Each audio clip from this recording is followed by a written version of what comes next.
On today's show, Jeff Green is on the move to Memphis as the Western Conference arms race heats up. in the Bone Zone, Brent Barry joins us to discuss the sad state of the Cleveland Cavaliers. And we'll try to recreate Trevor Booker's crazy no-look double tap shot. It's Monday, January 12th. The starter starts now.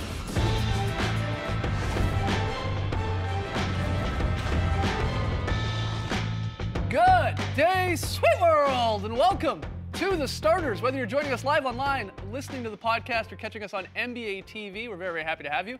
I'm J.E. Skeets, and alongside me, as always, Tess Mellis. The NBA just gets more and more interesting every single day. To my right, starters blog editor Trey Kirby. Heyo! Heyo! And finally, the international man of mystery. There he is. He's Lee Ellis. Friends. Leela, yes, very interesting indeed, Tass. A lot happening, of course, on the court this NBA weekend, as well as off the court. Two trades to try and talk about here tonight, both involving the Celtics. We'll start with the first one, the bigger of the two. It's a three-team deal. It's official. It was rumored all weekend, but it's official as of today. Grizzlies getting Jeff Green, acquiring Jeff Green from the Celtics, as well as guard Russ Smith from the Pelicans. In exchange, Memphis trading forward Tayshaun Prince and his expiring deal, and a protected future first-round pick to Boston. And then they traded guard/forward Quincy Pondexter and a 2015 second-round pick to New Orleans. Also a part of the trade, you see it there. The New Orleans Pelicans have moved Austin Rivers to Boston. Now, he's already rumored to be on the move to the Clippers. Nothing official as of yet with that, whether he's going to go play for his dad. But lots to dissect with this three-team deal, and we'll get to the second one that happened on Friday with the Celtics a bit later. Let's start, though, with the Grizzlies. They're getting the biggest piece, of course, of this three-team deal in Jeff Green. Do you like this, Test? Well, the Grizzlies are going for it. I mean, that is very evident in this wide-open league. That's great. But I don't think this does much for them whatsoever. Really? People initially say, oh, this is an upgrade on Tayshaun Prince. Well, less minutes doesn't necessarily mean Jeff Green is going to play any better. He's never excelled as a role player. With OKC, he played with the big three in Boston. He wasn't that great. Second of all, what's his role going to be with this team? I think that's a big question mark because he's never excelled in that sort of one singular role. I think Dave Yeager is going to toss him all around. He might be a starter. He might come off the bench. Sure. He might play some backup four. I don't think that bodes all that well for him. And if he does play at the three, he hasn't been a very good shooter this year. And for people to say, he could be a good shooter on a good team, no, that's not the case. In 2011, he was traded to the Boston Celtics. He played with the big three, and he shot less than 30%. And you can see he's decent in the restricted area. You know, he's about league average, and in the paint, he's scoring a lot of points. But when it gets out to mid-range in the three-point shot, he's not a good shooter. I disagree. It hasn't worked out. But he's such an upgrade over Tayshaun Prince that even if he is playing spot minutes at the three, at the four, as a backup, as a starter, that's still an upgrade over Tayshaun Prince, who you're saying Jeff Green can't shoot. That is an insult to Jeff Green if you're considering not the shooter that Tayshaun Prince is. Well, hold on. Tayshaun Prince is shooting a good a lot better percentage. But he shoots as a last resort. Jeff Green is going to be out there, and he's going to be gunning, which is what you've wanted from Vince Carter all year. This is a guy who's going to be, when he has a chance, they have a guy who can actually take over a game. You've seen Jeff Green have crazy highlight games. Yeah, he I can know put that. points on the board, and that's just something the Grizzlies need. This is a huge upgrade. for them. Listen, yes, he can put points up on the board, but history says that his teams get outscored when he's on the floor with good teams. That's what's happened when Jeff Green History has. from like 4 years Yeah, ago. that's the question. Is Come Jeff on. Green much more improved than what you're comparing him to back in 2011 with the big three of the Celtics? And I think he is. Well, and I mean, the Celtics are obviously a losing team. I mean, it's very much. Listen, I hope he improves, but history says that Jeff Green is not going to help this team. Really? You don't think we could have some sort of, on a smaller scale, some sort of like Pau Gasol? Of course, you know, the last couple of years with the horrible Lakers, sort of lost in no man's land, and then going and playing with better players, and obviously you see his impact. You don't think something similar could happen, Jeff Green going and playing with a much better team in the Grizzlies than the Celtics? It doesn't matter. I mean, Pau Gasol is an all-world player. I don't know how you can compare Jeff Green. Jeff Green has never led a team. The comparison is he's not doing it He's not a here, though, leader. either. He's not out there to lead. I think this is a good I role know. for him because he's not going to be any higher than the fourth best option to score on offense if he starts with Conley, Gasol, and Randolph. If he comes off the bench, I think that's a great role for him because he can play against second units, which I think he's more suited to. He can defend, he can shoot, he can attack, he can get to the line. He can do all those things. He's in a good environment for him. This is a really good situation for him. He's in a contract year as well, so he's got a lot to prove. Listen, the last time, this is all you can go on. The last time he was in the situation, the Celtics thought he could be a six-man on a great team, played with the big three. he shot less than 30% from 3. And I don't want to just go to numbers, but his team got outscored when he was on the floor, and that's all you have to go on. One of the biggest knocks, though, against Tayshaun Prince, you said it, his willingness, or unwillingness, excuse me, to shoot. He doesn't really want to do that. And then the three-pointer. I don't buy that you can just sub in one guy for another guy, because he's not going to be Tayshaun Prince's minutes. He's going to play in Courtney Lee's spot, where Courtney Lee has played well as a guy who plays off the other 3 guys. Jeff Green hasn't had to do that for years. Tayshaun Prince was still getting 25 minutes a game at on this Grizzlies team. Yeah, at times, a lot of the time. That's too many minutes for a guy in his 13th year who's been, a little washed up for the last couple of years. Sure, rotations are going to change. Zach Randolph was out 9 games. That's the thing with Dave Joerger. We don't know. You can't just say, this man is going to sub in for Tayshaun Prince. We do not know that, and no one knows that. He's going to play backup 4. He may start for Courtney Lee. I think that's just too many roles for a guy who's never really excelled in one role. I think it's a little more like Evan Turner last year when he got traded from the Sixers, when he was their best player, and he got traded to the Pacers, and it just didn't work out. And not to say that Jeff Green isn't a better player, but we're not talking about potential anymore. We're talking about a guy who needs to come in and excel for this team. Yeah, but Jeff Green, I think, has he not shown to you that he's a versatile scorer? He can score in the pick and roll. He can score on the block. He's not a knockdown three-point shooter, you're right, but at least he will shoot threes. In the corner. Tayshaun Prince likes the long two. Yeah. The anti-Daryl Morey really is. If he doesn't want to shoot a three. If Jeff Green goes to the corners and shoots threes from there, I think they'll be well off. I think so too. I think they'll score a ton if he does that. That's the question. He takes most of his shots above the break, and that's a question mark. Yeah, but at this point, with the way Mike Conley has played, I think they know Jeff Green is going to know he's not the guy handling the ball in those pick and rolls. But he gives the Grizzlies just a whole other element. They can actually play small now. They haven't really had a small ball 4 at this point. It's just going to be a lot easier for the Grizzlies having a guy out there who teams at least have to respect and know will try and shoot. That part's fair, and I hope he proves me wrong. But he's got a player option for next year for $9 million. If you're a Grizzlies fan, do you want him to pick that up? It's a year. Who cares? Yeah. Next year? That means they may not have other money for other players. Well, for Marcus. But that's what's sort of interesting about the Grizzlies. I'm just saying that it's a question right now, and that doesn't bode well. Yeah. Well, what's interesting is that the Grizzlies are even making this move, and I love it. And I think we all love it, and I'm sure basketball fans do as well. All of these Western Conference teams they look at the landscape in the West, especially, and say, hey, why not us? The Grizzlies are definitely saying, why not us this year to either get to the finals or win the whole thing? You take a look at, we call it the Western Arms Race. You see the Mavs picking up Rondo, Brewer going to the Rockets. They, of course, lucked out with the Josh Smith. It wasn't a trade. After the Pistons waived him. You got Waiters going to OKC, Brandon Wright. Hopefully we have some time to get to him going to the Sun. And Jeff Green, is this what's going on? Is this why we're having so many trades? Because of the parity? Not only in the West, but also in the East? Just all these squads saying, it's sort of wide open. Yeah, especially seeing teams like the San Antonio Spurs, who we all sort of pegged to win at the start of the year. They're playing okay, but they're not playing as good as we thought they would right now. Same with the Clippers. And the same with the Clippers. The Golden State Warriors, their leading have been fantastic, but I don't think any of those teams look at them and think they're unbeatable at all. Oh, absolutely Especially when they bolster their bench, and that's what the Grizzlies have done. One injury to any of those top 7, 8 teams, the right matchup for any of those top 7 and 8 teams, and it could fall where any particular squad in the West really could make a case that they could go to the finals. That's what's exciting about this.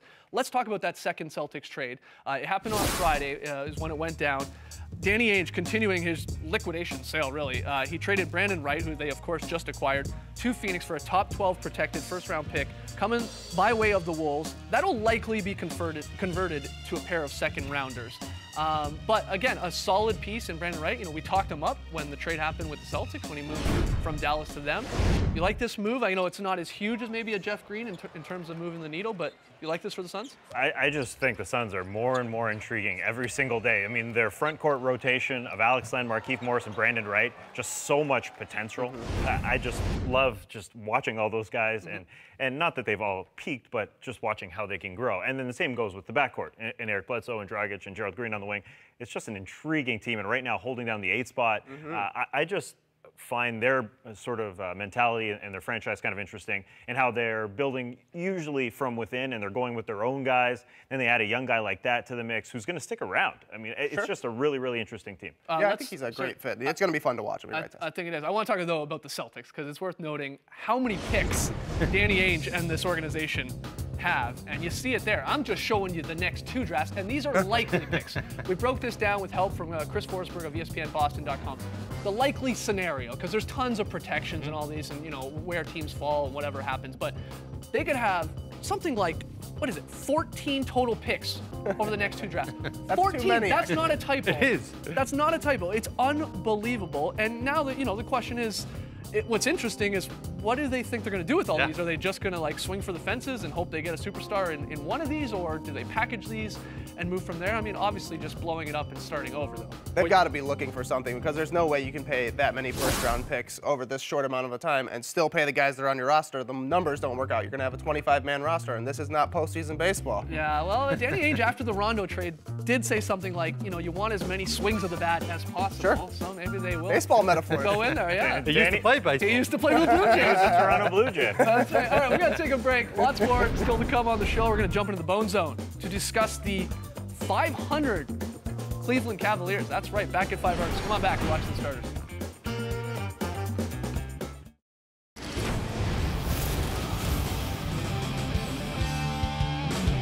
Back with the starters into the Bone Zone, joined by two-time NBA champ and a little under the weather right now, Brent Barry. Yeah, but I'm here for you guys. Yeah, so. thank you. Yes. Feels good. I know Nice you of guys you. have also been fighting the cold, Yeah. so this year's been bad for that. Yeah. Pretty bad. Worst year ever for Wow, you colds. can- Bobby Brady. Yeah, you're really sick right now. Oh, well, let's get right into it then with a sick Bobby bones or here. No, was it Peter? It was Peter. Was it Peter? I don't know. I'm not Lost as old as you. reference. After losing to the Thanks, Kings, after losing to the Kings last night, Cavs. He gave you the laugh, the pity laugh, and everything. Cavs are now 19-19, so they're back to 500 for the first time since late November when they were 7-7. 9 losses during They've the earned slide. it too, Skeets. Yeah, the 9 losses have during this slide by an average of 14.5. So they're not just losing at the buzzer here or in the final quarter. They're getting actually killed. And then it got a little more interesting after last night's game, because a question was sort of posed to head coach David Blatt about the Cavs still having enough talent in Kyrie Irving and Kevin Love in 2 max players, and shouldn't they be doing better? And he sort of snapped back at the reporter, said, quote, "Well, Kev's not a max player yet, is he?" Now, this Well, may he have got, is. well, yeah, we get into technical terms right. here. Yes, he is in terms of the 4 years, didn't get the 5 years. Khan wanted to save that for Rubio. Anyway, a lot of people are jumping on this particular quote Yeah, this is not good. as a bit of a shot at Kevin Love. Why is this not good? What do you mean? I just think that David Blatt didn't mean it the way that Yeah. everybody's wanting to interpret this, and it's unfortunate that all these people are outside the castle gates with the pitchforks and the flames and torches and wanting to find more with regards to this team than what it is that they've been showing. And they obviously, without LeBron James, are not the same team. They tried to make some personnel changes, and they're waiting on LeBron James to get back on the court to see how it is that they can move forward in the process of trying to build this basketball team. And certainly their effort, like I mentioned, earning their way back to 500 has not been great during this tumultuous time for the basketball team. The comments, though, regarding Coach Blatt's comments, I think are just ridiculously out of line. And it's amazing to see how much people are circling the vultures over this team right now, given what we know around the league. It takes time to build a championship caliber team. It's a process to get to know one another, a system, to get guys to play together and understand how each other is going to have success on the floor. I mean, great coaches right now who are reaping the benefits of weathering those storms. Randy Whitman, Dwayne Casey, Terry Stotts. I mean, a year and a half, 2 years, 3 years of the process where you're with these guys to start to build the type of team you want to have go out and perform the way that you want to have them perform. Let's give this team a little bit of time. That's fair, but all that said, isn't it a little weird that a team with Kyrie Irving and Kevin Love, they're no Yes. LeBron, they're 1-8, but they're losing. Yeah, I and, know where and you're they're losing going. to some Easily. not crazy good teams either. So, Skeets, I That's know what's where you're interesting. going with that. You have 2 all-star caliber players, and the effort that you're putting forth in terms of the fight for your team has been very, very disappointing. And Right. some of that responsibility falls on everybody involved, the coaching staff, the players, those players in particular. Yeah, they deserve to be questioned a little bit with regards to their effort. That's fine. But the understanding, I think the overall understanding about where this team is, it's not a championship caliber team. At the beginning of the season, it was all about how interesting this team could possibly be. They're struggling mightily with finding their identity. They've now made a change where the process for this team to find itself is now going to take another month, maybe a month and a half, with LeBron James getting back, trying to get Iman Shumpert healthy, assimilating Mozgov into what they're trying to do, the role that J.R. Smith is going to play. Again, how it is that that Kevin Love is going to be used within the offense. There's still so many things in flux for this team that another month of the process is going to have to take place. Do you think this team goes into the offseason, especially Kevin Love, likely facing free agency? He says, you know what, we didn't really give this a great shot. We had all these new guys midway through the season. I kind of want to come back just to give it a shot. Give us a shot with a training camp and a full season. Well, I want to just throw two things out to you guys and ask you how you feel about it. One is, it's impossible. It should not be said anything with regards to how Cleveland is doing with regards to how Miami started. These are entirely two different situations. So I don't like the narrative about comparing Cleveland to the Miami situation. Okay. That's one. I hope you guys are in agreement with that. Yeah. But secondly, I want to ask you, is Cleveland in a scenario much like the Lakers scenario with Dwight Howard? Do you feel like there's some similarities to what it is that's happening with regards to a player, the way that he was perceived, the way he's being spoken about this year, Kevin Love in Cleveland in particular? Do you guys see similarities with that narrative? I think Dwight had more success than Kevin Love, so it's a little bit different. I think Dwight, thought to himself, I could probably go lead a team and be more of a bigger player because he went to an NBA Finals. Kevin Love hasn't had that success, so I think that he kind of doesn't see himself in the same light. He is under way more scrutiny than he's ever been, though, and you can see that it's probably affecting him so far. That being true, but let's take it a step forward and talk about the future. I'm just saying when it comes decision time, much like Dwight had a decision to make, there might be some comparisons at the end of the season that those guys are answering the same type of questions internally. But K-Love gets to the first round. This is the best team he's ever played on. I know. No matter what. That's the strange part about it. Kyrie as well. Yeah. All right, Bones, thanks for manning up, coming in with the cold milk. Appreciate it. I hope the Cavs get more healthy than I do. That's more important to. I think Cavs fans hope Yeah. so as well. All right, we got to take a break. Lots more still to come. When we return, guys, we're going to try and reenact Trevor Booker's shot of the year. Yeah, we're going to take to the court. We'll be right back with the starters.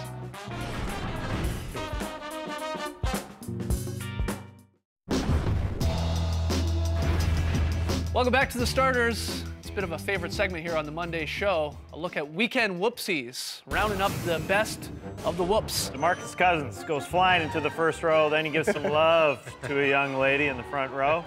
Big love right there. And I don't even know if this is a whoopsie. I mean, he's just working hard.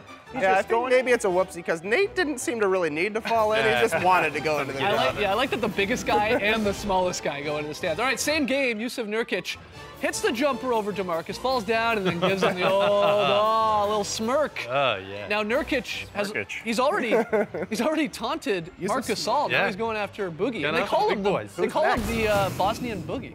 Myers Leonard hasn't been doing a suicide. Just gives up. Oh, that's The going to wrist be starts weren't like that. He just gonna had be a- one step of sprinting in it. That was it. Exhausted. a lot of suicides for you in practice, Myers. Come on now. You don't get a lot of PT. Sunday at the Fortress, Lee saw it with his own eyes. Oh, yeah. Perontic pulling the chair on Wizards big man Kevin Seraphin. Check the replay here. You just got to back it up. Great D here. Woo! Great antics. from That's there, a travel. That's a travel. Going the other way.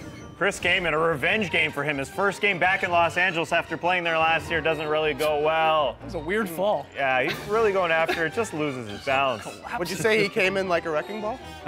Yeah. I wouldn't. No. I would never say that. And final one. Look, this isn't really a whoopsie, but we had to show you Trevor Booker with the shot of the beer, maybe ever. Point two on the clock. Point two, Yeah. backwards, sort of volleyball-like tip shot over his head. It's good, count it. It was like a line drive in there as well. Couldn't and he believe couldn't it. believe Totally it. meant it. No one could believe it. Again, that is one of the craziest shots. And worth another look, by the way, again, at that Booker shot. Lots of looks. If you didn't see it, it was Friday night. I mean, it's unbelievable. That's a lift in volleyball, though. But we wanted to know just how difficult this was. So before tonight's show, we took it over to the court here in the studio and took a couple cracks at it. Yeah. Lee got up there first. Yeah. Ooh, Looked good. looked pretty good. All of us had to go. I went a little long. Not bad. Now I don't know if we're, like, how deep are we? Are we sort of where Booker was? About the hash mark, about close, I would say. Then we started playing bit of deep. defense on it. Good D, good D. Things got a little wild.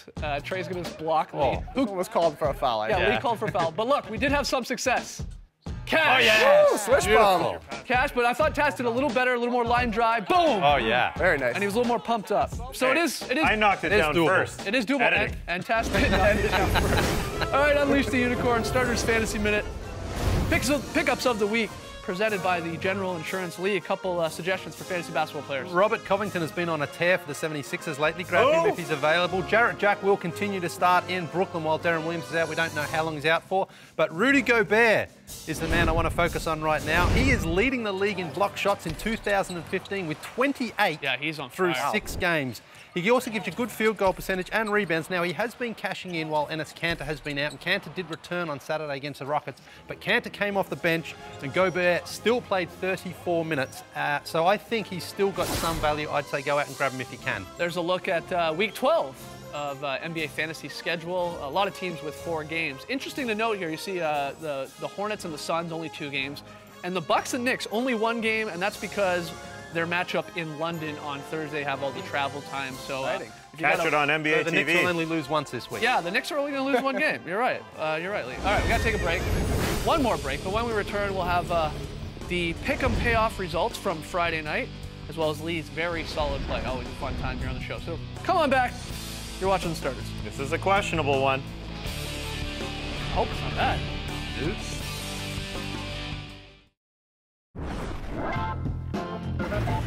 Back with the Starters, quick look at Friday night's pick 'em payoff results. Good night for myself. I went 5-0. Tass went 3-2. Had the Grizz and the Magic picks wrong. So I take well, the way we've been doing this, a pretty commanding 4-game lead. We've been really close over the last couple months.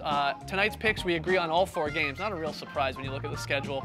We both like the Pelicans, the Rockets on the road, and the Raps and Bulls at home. So good luck to you, sir. Yeah, right back at you. I guess we're going to have the same record. That's right. I'll still be 4 games up when you come back tomorrow. Wanted to share this with you. Dario Shore, fan of the Starters, tweeted this in this weekend.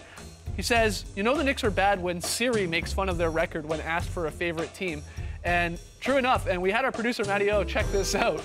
It does happen. You ask Siri about her favorite team. She says, I always like to root for the underdog. I guess that makes me a fan of the Knicks right now.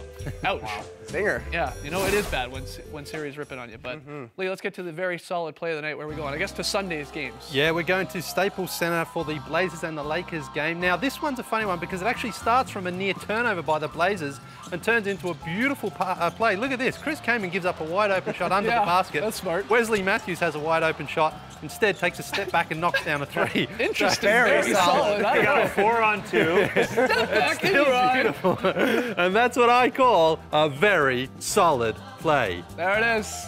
That ball was fizzing. Yeah, it ball was was fizzing. fizzing around. Good Yep. pass from Kaman. Back-to-back VSPs for the Blazers. Nice. On Friday. Appreciate you joining us here tonight. We'll be back tomorrow, so make sure you check that out. And if you don't subscribe to the show on iTunes, do that as well. Thanks for joining us, folks. And remember, a song isn't bad just because it's overplayed. Brace the night, people.